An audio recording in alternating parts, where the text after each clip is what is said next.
কত সহজ নেক আমল করা, আল্লাহ আমাদের জন্য সহজ করে দিয়েছেন। মুহাম্মদ ইবনে মুনকাদির রহমাতুল্লাহি আলাইহি, একটি ঘটনা বলি শুনবেন।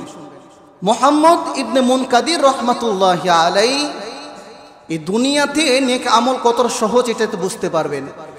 তিনি কোনো এক জায়গায় যাচ্ছিলেন, যেতে যেতে পথের পাশে দেখলেন একটি কবরস্থান। তো কবরস্থানে দাঁড়িয়ে সে সালাম বিনিময় করলেন এবং তিনি শুনতে পাচ্ছিলেন যে কবরের ভিতর থেকে মধুর সুরে কুরআনুল কারীমের তেলাওয়াত ভেসে আসছে। সুবহানাল্লাহ।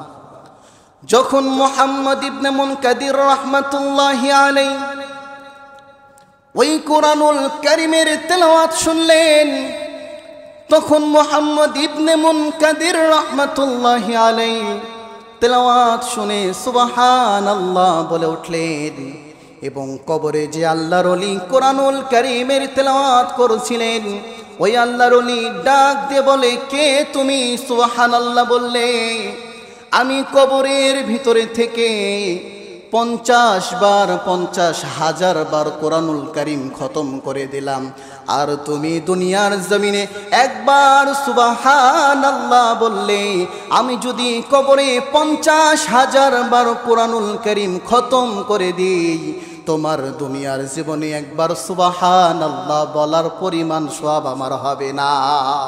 সুবহানাল্লাহ।